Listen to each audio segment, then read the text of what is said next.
This is Under the Dome. On today's episode, we tell you the top 3 things you need to know in North Carolina politics for the week of February 14th, 2022.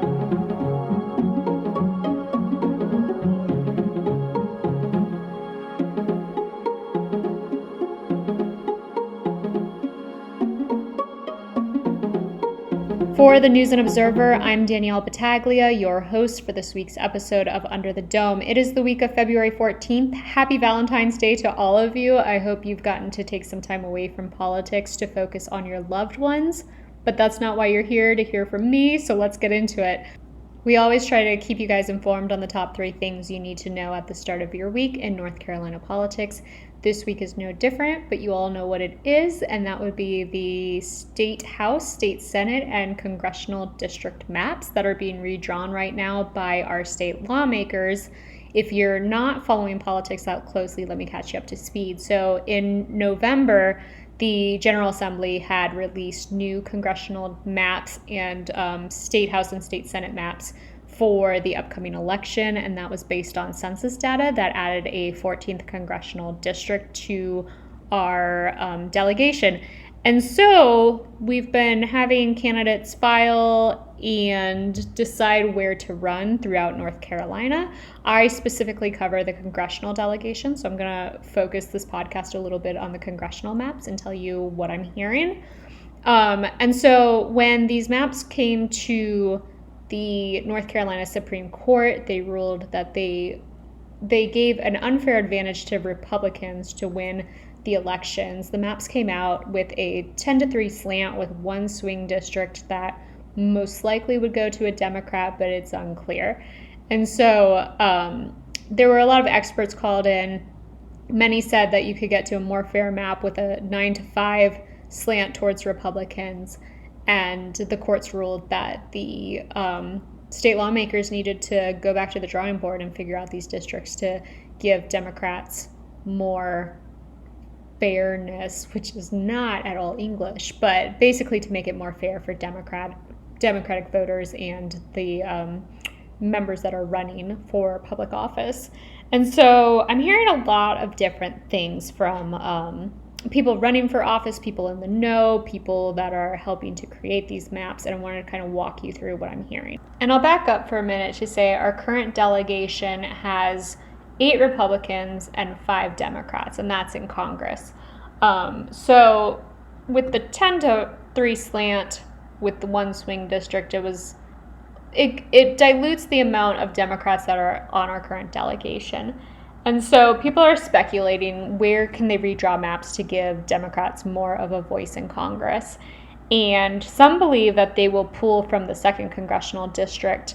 That is where Representative G.K. Butterfield currently serves. And if you recall, he had surprised everybody by saying that after he saw the maps, he felt that it was a pattern of racial injustice that has gone on both in his district and in his family for generations, and he was tired of it and wanted to use his voice more behind the scenes to make a difference, and felt that he could use his voice more effectively if he wasn't holding a public office. And so he announced his retirement at the end of his term, and that actually opened up the playing field to people like Erica Smith, who is a former state senator. She was running for U.S. Senate, but she decided to walk away from that race to go run in the 2nd congressional district.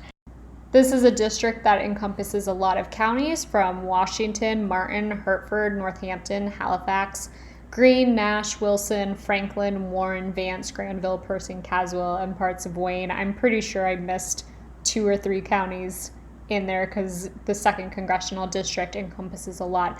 And just to be clear, the 2nd congressional district that I'm discussing is not the one that Butterfield is currently serving in, and it's not what's coming, but it's the congressional district that has just been struck down by the courts.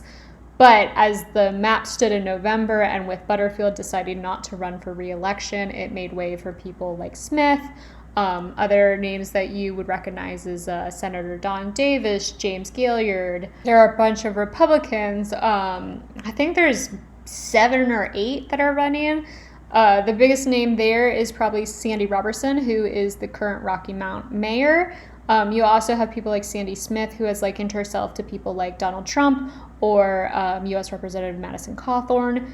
And so this district has a lot of players in it, and people are saying there's a couple different angles that this could go, and we could see that district go down towards Greenville and Pitt County, which would actually be very helpful to people like Senator Davis, who is from that area, and it's a part of his constituency that he already has, so he could pick up some voters that way. They're also saying that it could stretch more towards the Triangle and pick up some of the Democratic voters there to make for a stronger Democratic leaning district.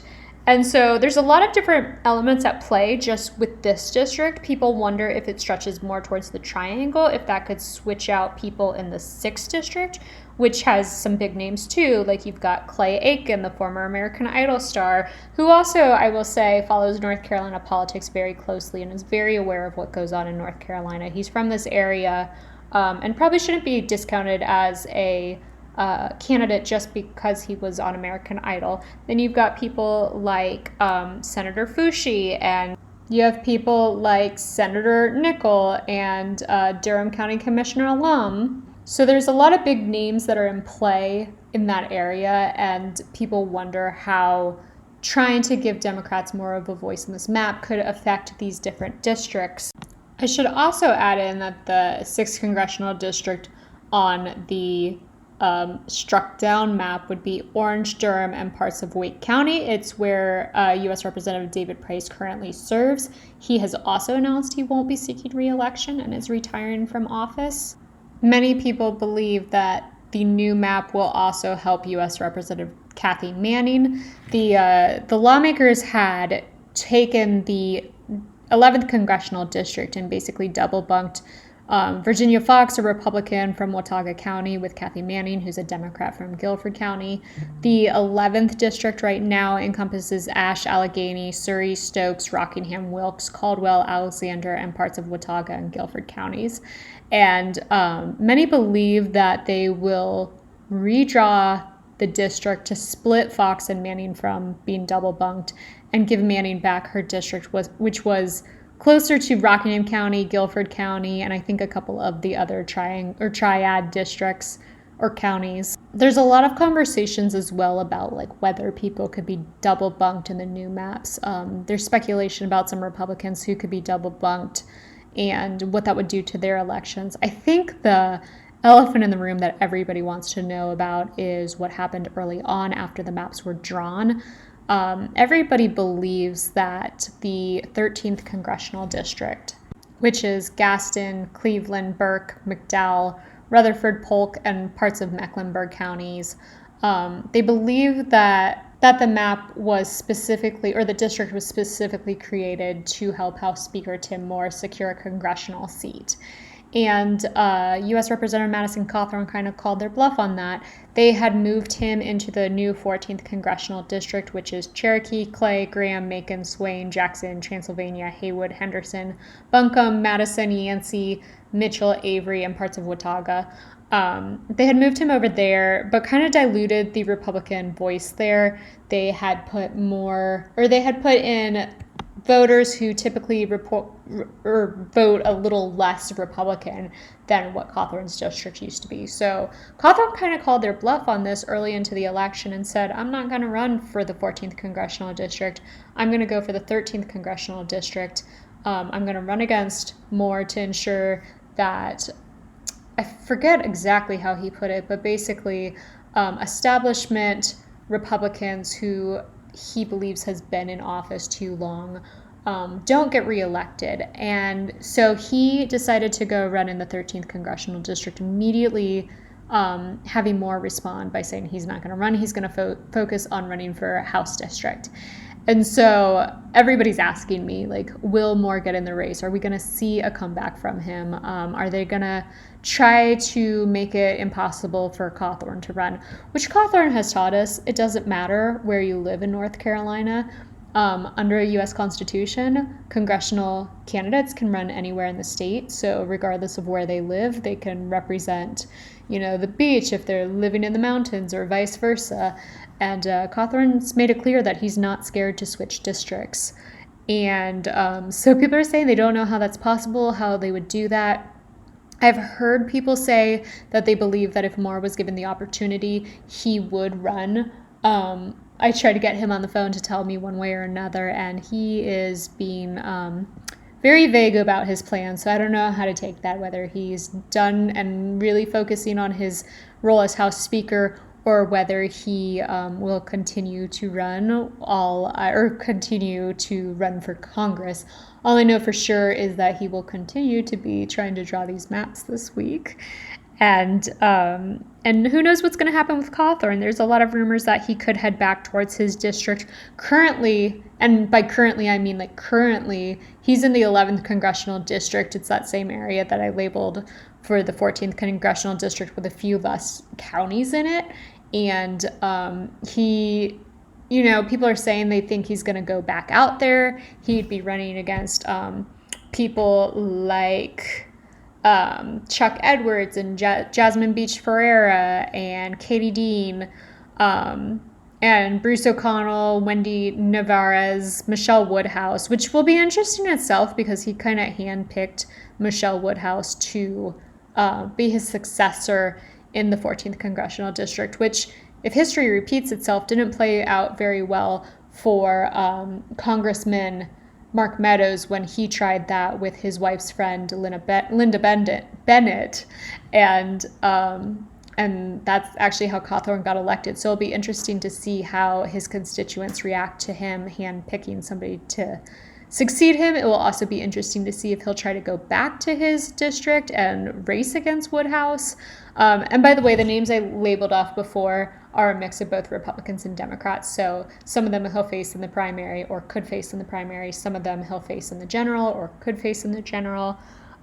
Basically, everything's up in the air. We're still waiting to see how things turn out.